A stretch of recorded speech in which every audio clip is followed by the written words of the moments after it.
Governor Manoj Sinha ने ये कार्रवाई की है। दहशतगर्दों के मावनीन पर कार्रवाई की गई है, यानी कि जो दहशतगर्दों की मदद का जिन पर इल्जाम है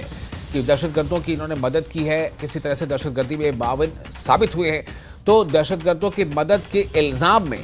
3 ऐसे लोगों को बर्खास्त किया गया है जो सरकारी कर्मचारी थे, जो सरकारी अब कह सकते हैं कि स्टाफ थे। जम्मू कश्मीर के 3 सरकारी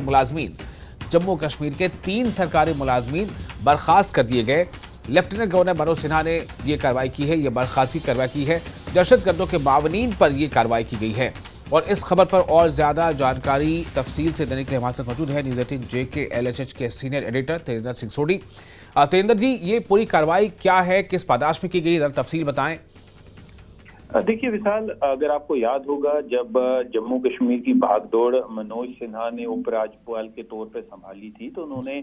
एक बात बिल्कुल क्लियर कह दी थी कि उनका मकसद सिर्फ आतंकवादियों को मारना नहीं है, लेकिन जो आतंकवाद का रूट कॉज है, जो लोग आतंकवाद को सपोर्ट कर रहे हैं, उन्हें आइडेंटिफाई करना है और आतंकवाद का जो जड़ से सफाया करना है। तो उसी सिमत में जो ये व्हाइट कॉलर आतंकवादी हैं, जो व्हाइट कॉलर पहन के जो सरकारी डिपार्टमेंटों में काम करते हैं और फिर भी आतंकवाद को बढ़ावा देते हैं, उन्हें आइडेंटिफाई करके उनकी सर्विसेज जो है टर्मिनेट की जा रही है और उन पे एक्शन लिया जा रहा है। देखिए, जो एक इम्पॉर्टेंट बात इसमें बतानी ये है कि ये जो डिसीजन लिया जाता है उन लोगों को टर्मिनेट करने का, ये डिसीजन काफी मेहनत के बाद लिया जाता है। इस पे काफी इन्वेस्टिगेशन की जाती है। ऐसे नहीं कि किसी पे एलिगेशन लग गई तो उसको निकाल दिया। इस पे पहले एक टीम बनी हुई है जिसमें पुलिस के आला अधिकारी हैं, मुख्तलिफ इंटेलिजेंस एजेंसीज के आला अधिकारी हैं जो इन्वेस्टिगेशन करते हैं। और जब ये बात साबित हो जाती है कि ये लोग जो हैं, सरकारी मुलाजिम जो हैं, ये आतंकवाद में मुलव्विस हैं, तो आर्टिकल 311(2)(c) जो भारतीय संविधान का आर्टिकल है, इन लोगों को टर्मिनेट किया जाता है। आज जिन लोगों पे कार्रवाई की गई है, इनमें फिरदौस अहमद भट्ट है। ये जम्मू कश्मीर पुलिस का कांस्टेबल है। 2005 में इसने जम्मू कश्मीर पुलिस SPO के तौर पे ज्वाइन की थी और ये लगातार जो है पाकिस्तान में जो आतंकवादी हैं उनके साथ इन टच था। ये मई 2024 में एक्सपोज हुआ, हालांकि खुद पुलिस में था, लेकिन जब 2 आतंकवादियों को, वसीम शाह और अदनान बेग को अनंतनाग में पकड़ा गया पिस्टल और ग्रेनेड के साथ, तो तब पता चला कि ये इन आतंकवादियों के साथ मिला हुआ था। और सबसे बड़ी बात जो इस पूरे केस में सामने आई है कि ये LET टेररिस्ट सज्जाद जट और बाकी आतंकवादियों के साथ तो मिला हुआ ही था, लेकिन इसने जो एक police sub inspector Ashraf Bhatt की जो आतंकवादियों ने हत्या की थी, उसमें भी इसका रोल था। इसने अशरफ भट्ट के बारे में आतंकवादियों को बताया था और अशरफ भट्ट की जो हत्या 18 मई 2024 को हुई थी। तो ये टारगेट जो है वो देता था आतंकवादियों को, सिविलियंस को मारने के लिए। अनंतनाग में जो टूरिस्टों पे हमला हुआ, नॉन लोकल्स पे हमला हुआ, उसमें फिरदौस जो है वो पूरी तरह से इन्वॉल्व था। दूसरा टेरर लिंक, जो सरकारी मुलाजिम टेरर लिंक की वजह से निकाला गया है, उसको आइडेंटिफाई किया है निसार अहमद खान। ये ऑर्डरली है जम्मू कश्मीर के फॉरेस्ट डिपार्टमेंट में और ये हिजबुल मुजाहिदीन के लिए काम करता था, हिजबुल मुजाहिदीन के साथ इन टच था और ये पाकिस्तान से RDX लाके यहाँ पर हमले करता था। अगर आपको याद होगा, साल 2000 में जम्मू कश्मीर के पावर मिनिस्टर की गाड़ी के नीचे RDX से विस्फोट किया गया था, जिसमें गुलाम हसन भट्ट जो तब के पावर मिनिस्टर थे, उनकी हत्या हो गई थी। उसमें ये जो निसार अहमद खान है वो इन्वॉल्व था और उसने ये सारा RDX वहां से, पाकिस्तान से जो है वो लाया था। इसके खिलाफ कई FIR भी थे, कई इन्वेस्टिगेशन भी हो रही थी, लेकिन कई पॉलिटिकल प्रेशर की वजह से पुरानी सरकारें इस पे एक्शन नहीं ले रही थी। हालांकि ये तीनों जो सरकारी डिपार्टमेंट से निकाले गए आज LG मनोज सिन्हा द्वारा, ये तीनों जो हैं ये अभी जेल में हैं। इन पे आतंकवाद के कानून के तहत इन पे केस चल रहा है। तीसरा जो मुलाजिम जिसे निकाला गया है, उसकी पहचान मोहम्मद अशरफ भट्ट के नाम पे की गई है। ये टीचर है एजुकेशन डिपार्टमेंट में और ये रियासी का रहने वाला है। इसे आतंकवादियों ने ये लश्कर तोयबा के लिए काम कर रहा था और इसे आतंकवादियों ने इसलिए रिक्रूट किया था ताकि एक तो ये आतंकवादी गतिविधियों को अंजाम दे, आतंकवादी घटनाओं को अंजाम दे। और दूसरा ये कि इस टीचर का चोला पहन के ये स्कूलों में बच्चों को भी रेडिकलाइज कर सके, आतंकवाद के लिए उन्हें प्रेरित कर सके। तो एक बड़ी कार्रवाई जो है, देखिए दुनिया में कहीं पर भी ऐसा नहीं होता कि जो हाथ आपको खाना खिला रहे हैं आप उन्हीं हाथों को काट दें। लेकिन ये 3 सरकारी मुलाजिम ऐसे हैं, ये वही हरकतें कर रहे थे कि जो हाथ इन्हें खाना खिला रहे थे, जो सरकार, जो जम्मू कश्मीर प्रशासन, जो भारत सरकार, इन जो यूनियन ऑफ इंडिया इन लोगों को रोजी रोटी, इनको रोजगार दिए हुए थी, उसी के पीछे ये पाकिस्तान से मिलके, पाकिस्तान में बैठे हुए आतंकवादियों से मिलके जम्मू कश्मीर में हालात खराब कर रहे थे। लेकिन एक बड़ी कार्रवाई की गई है एलजी मनोज सिन्हा द्वारा। अभी तक देखिए विशाल, कई ऐसे सरकारी मुलाजिम हैं जिनमें डॉक्टर्स भी हैं, प्रोफेसर्स भी हैं, जिन्हें आइडेंटिफाई करके उन्हें उनकी नौकरियों से टर्मिनेट किया गया है। जी बहुत शुक्रिया आपका तमाम जानकारी के लिए। तो तेंद्र सिंह सोनी ने बताया कि किस तरह से ये वो लोग हैं जो खुद जिस एजेंसी से या जिस सरकार से अपनी रोजी रोटी हासिल कर रहे हैं और उनके ही खिलाफ जो है कार्रवाइयों में खुद को इन्होंने लगा रखा था। तो ये 3 ऐसी खबर है जो 3 ऐसे मुलाजमीन हैं जो जिन्हें बर्खास्त किया गया। और इसी खबर पर और ज़्यादा बातचीत के लिए हमारे साथ मौजूद हैं हमारे नुमाइंदे समीर भी और मुदस्सिर भी। मुदस्सिर, आपके पास आना चाहूँगा, ये जो 3 मुलाजमीन को बरतरफ किया गया है, बर्खास्त किया गया है, इस बारे में और क्या तफसीलात आपके पास हैं?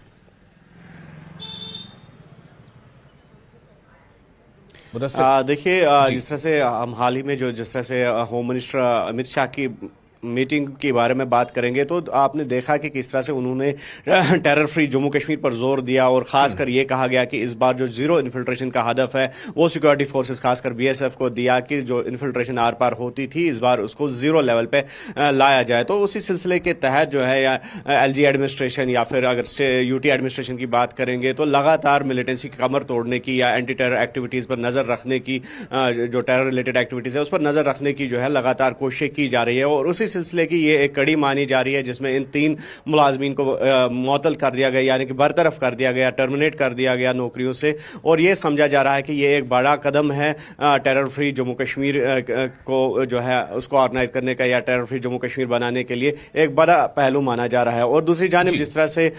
इसमें एक पुलिस कांस्टेबल भी शामिल है और कहीं ना कहीं ये मैसेज दी जा रही है कि जो भी जिस ओहदे पर मुलव्वस होगा, तैनात होगा, जिस डिपार्टमेंट से होगा, तो उस पर भी नजर रखी जा रही है। और जब मिलिटेंसी या टेररिज्म की बात आती है तो हर किसी पे जो शिकंजा है वो कसा जाएगा। और इस सिलसिले में हमारी ये कोशिश रही कि जो अभी इस वक्त मीटिंग चल रही है यहाँ पर बीजेपी कारकुनों की, और वो मीटिंग की सदारत जो कर रहे हैं वो पार्लियामेंट्री जो यूनियन पार्लियामेंट्री और माइनॉरिटी अफेयर्स है किरण रिजिजू। तो हमारी ये कोशिश रही कि उनसे इस तरह के सवालात पूछे कि जो यहाँ पर एक्टिविटीज एलजी एडमिनिस्ट्रेशन के द्वारा की जा रही है जम्मू कश्मीर में मिलिटेंसी की कमर तोड़ने में या टेरर रिलेटेड जो एक्टिविटीज है उस पर नजर रखने के, तो उन्होंने साफ तौर पर यह कहा कि ये जो जुरिस्डिक्शन है ये यहाँ के एडमिनिस्ट्रेशन का है और उनको ये हिदायत दी गई है मरकज की तरफ से कि जो फ्री हैंड है वो उनको मुहैया किया गया, वो दिया गया है ताकि टेरर रिलेटेड एक्टिविटीज का खात्मा मुमकिन हो सके। तो इस सिलसिले में आज की जो ये कार्रवाई है काफी अहम मानी जा रही है। और साथ ही साथ हम आपको ये बता दें कि जिस तरह से थोड़ी सर भी कह रहे थे कि जो इनकी एक्टिविटीज है, जो इनका खुलासा किया गया है, जो सोर्स के हवाले से बात हुई है, जो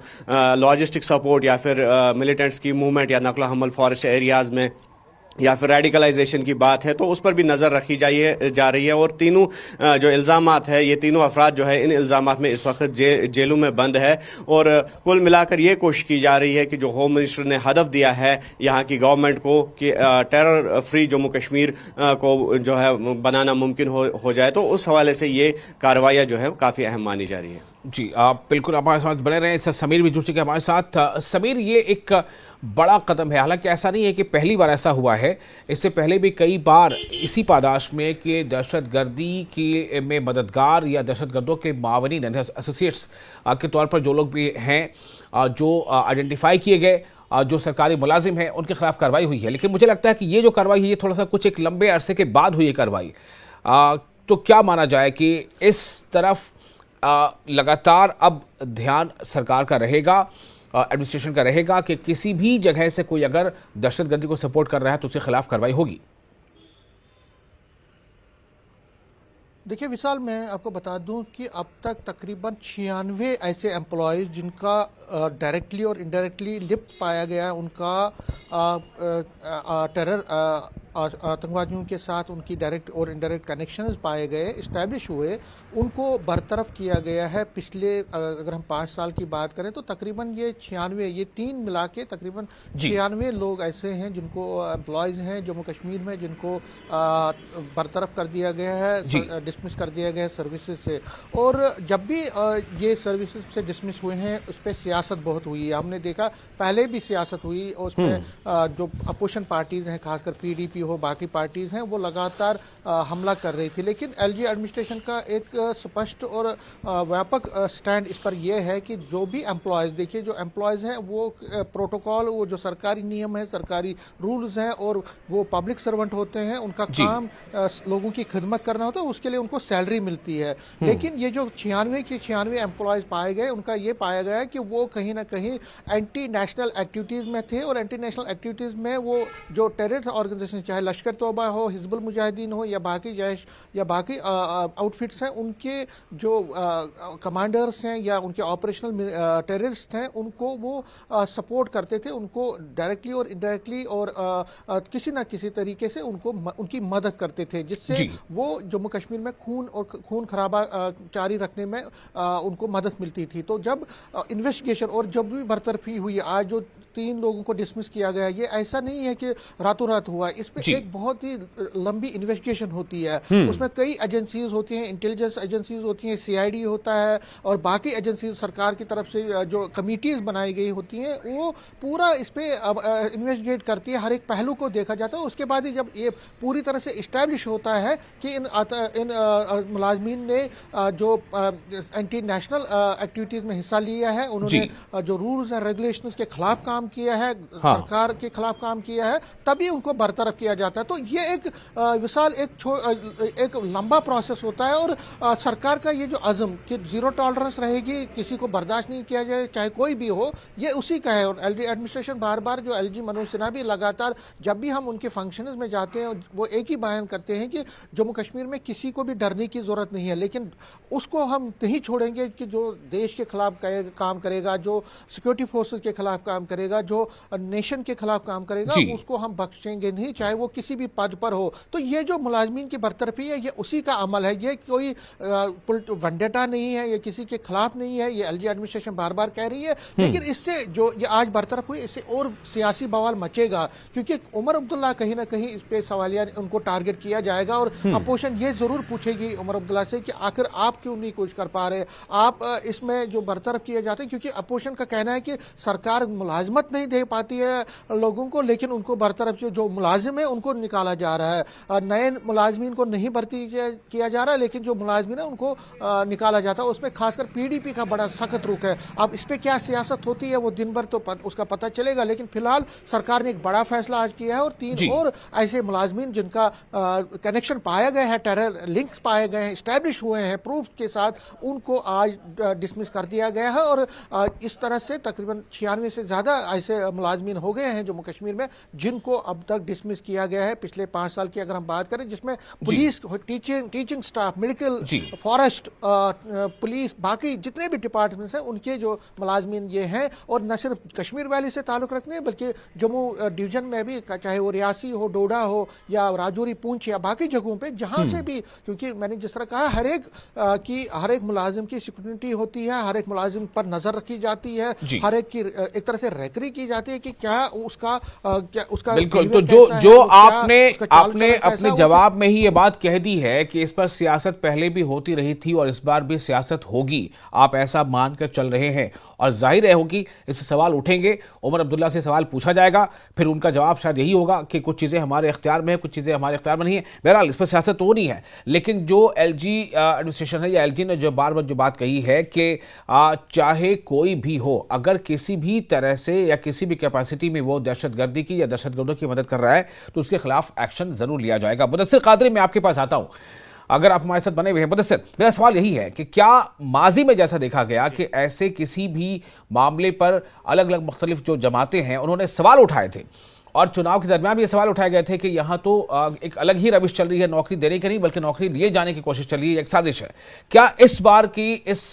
डेवलपमेंट के बाद भी जो अभी हम जिक्र कर रहे हैं कि 3 मुलाजमीन के खिलाफ एक्शन लिया गया, उन्हें बरतरफ किया गया है, क्या आपको लग रहा है कि इसमें कुछ पॉलिटिकल पार्टीज हैं जो इस पर इस मौके का जो है अपने सियासी मकासद के लिए उठाएंगे इस मौके को? हाँ, यकीनी तौर पर विशाल, जिस तरह से पहले भी हमने देखा है कि काफ़ी बार जो इस तरह के वाक़यात हुए या इस तरह की जो एक्शन ली गई गवर्नमेंट मुलाज़िमीन के खिलाफ, तो यकीनी तौर पर जो पॉलिटिकल सर्कल्स है तो वहाँ से आवाज़ें उठी। ख़ास तौर पर अगर पीडीपी की हम बात करेंगे या फिर जो नेशनल कॉन्फ्रेंस के लीडरान हैं, तो उन्होंने लगातार ये मामला उठाया कि मुलाज़मीन को क्यों किसी इंक्वायरी के बिना ही बरतरफ किया जा रहा है। तो दूसरी जानिब जिस तरह से एलजी एडमिनिस्ट्रेशन ने इस पर स्पष्ट किया है, उन्होंने तस्दीक की है कि इन बातों की कि इन जो मुलाज़मीन को बरतरफ किया जा रहा है तो इनका कहीं ना कहीं जो है मिलिटेंसी या फिर टेररिज्म एंगल से जो है कोई ना कोई नाता था, और जिसके बाद ही इतना बड़ा फैसला जो है वो लिया जा रहा है और इन मुलाजमीन को टर्मिनेट किया जा रहा है। और इस बार भी ऐसा लग रहा है कि जो आवाजें हैं वो उठेंगी सियासी हलकों से, लेकिन जिस तरह से आपने कहा कि मैसेज क्लियर है, एक मैसेज दिया गया है एलजी एडमिनिस्ट्रेशन की तरफ से कि अगर किसी भी तरह की कोई भी जो है शिरकत की जा रही, शराकतदारी है, चाहे जिस तरह से हमने कहा कि अगर मिलिटेंटों को लॉजिस्टिक सपोर्ट प्रोवाइड करना या फिर रेडिकलाइजेशन ऑफ यूथ, जो कि एक अहम मसला बना हुआ था, खासकर अगर साउथ कश्मीर के इलाकों की हम बात करेंगे तो वहां पर ज्यादा जो है यूथ को रेडिकलाइज किया जा रहा था, पास्ट में हमने देखा। तो उस पर शिकंजा कसने के लिए ये कार्रवाइयां जो है काफी अहम माने रखती है। और जिस तरह से हमने देखा कि जो ग्राफ था मिलिटेंसी का या जिस तरह से यूथ को रेडिकलाइज करने की बात है, तो उसका जो ग्राफ है वो काफी डाउन हुआ है और आज जो है ये ना के बराबर हुआ है, पहुंचा है। तो इस सिलसिले में देखा जा रहा है कि जो लगातार पुलिस, जम्मू कश्मीर पुलिस इसमें फोरफ्रंट पे है या दीगर सिक्योरिटी एजेंसियां हैं, वो कोई भी मौका गंवाना नहीं चाहती है कि जम्मू कश्मीर को मिलिटेंसी या फिर जो टेररिज्म है उससे साफो पाक कर दिया जाए। और दूसरी जानिब जिस तरह से समीर भी कह रहे थे कि जो पॉलिटिकल पार्टीज हैं वो अपनी सियासी रोटियां सेकने के लिए यकीनी तौर पर इस तरह के मसाइल उठाएंगे। और उसके बाद जिस तरह से आज पावर में है उमर अब्दुल्ला की गवर्नमेंट, तो यकीनी तौर पर पहले भी हमने उनसे सवाल किए थे, चाहे मुंबई का वाक़ा हुआ हो या फिर जम्मू में जिस तरह से वो यूथ की सुसाइड का मामला है, तो लगातार उन्होंने अपना पल्ला झाड़ा और ये कहा कि ये जो हद इख्तियार है ये एलजी के डोमेन में आता है और सिक्योरिटी के लिहाज से जो जितने भी पावर्स है वो एलजी एडमिनिस्ट्रेशन के पास है और नेशनल कॉन्फ्रेंस का इससे कुछ लेना देना नहीं है। बहुत शुक्रिया मुदस्सिर, देखते हैं आगे क्या होता है। फिलहाल ये है कि